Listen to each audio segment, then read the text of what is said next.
All of his co-workers were gone. What could it mean? Stanley decided to go to the meeting room. One man, one bucket, one chance to seize their destiny together. Stanley clutched the bucket tightly to his chest and entered the door on his left.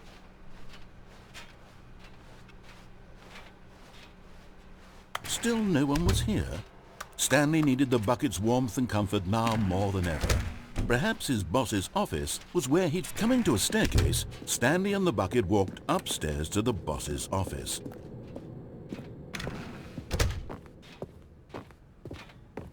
Stepping into his manager's office, Stanley was once again stunned to discover not an indication of any human life. But Stanley guessed the correct code by sheer luck.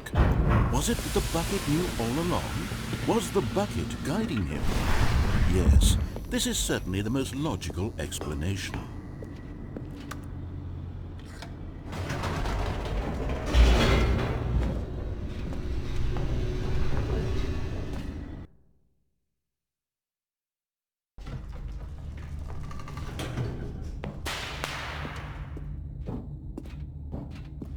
Stanley and the bucket walked straight ahead through the large door that read, Mind Control Facility.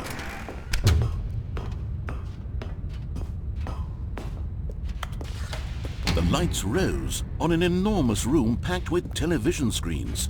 What horrible secret did this place hold? Stanley and the bucket both wondered to themselves.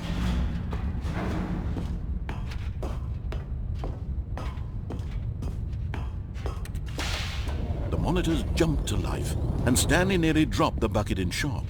Everyone in the office was being videotaped, monitored like guinea pigs. The bucket had never seen anything like this, and it very nearly burst into tears as Stanley cradled it gently, reassuring it that everything would be fine. Was the bucket under the mind control facility's influence as well? Had the bucket been told to do things it didn't wish to do?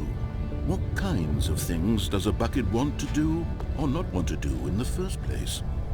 These questions raced furiously in Stanley's feeble mind. No! He screamed into the bucket. He couldn't accept it. His own life in someone else's control, never! He squeezed the bucket tighter, his one friend in the entire world. At this point, he could trust no one except for the bucket.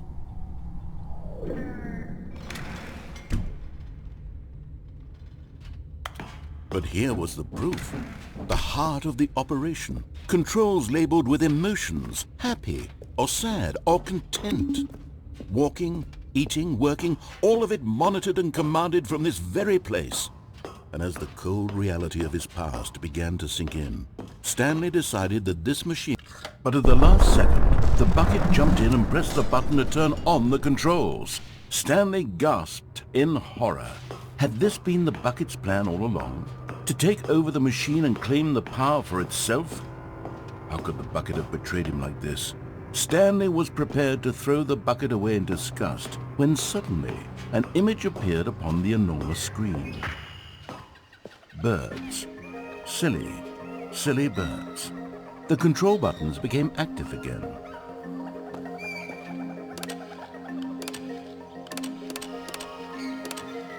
Stanley flipped through one video of silly birds after another, and then it dawned on him. This wasn't a mind control facility at all. It was a facility for monitoring and surveilling silly birds all over the world. The mind controls were only a facade to disguise its true intentions. Had the bucket known this all along? Stanley marveled at the metal genius in his hands, the one who had pointed him towards this incredible discovery. Stanley and the bucket never found freedom because they spent the rest of their lives here in this place, flipping through live streams of the silliest birds imaginable.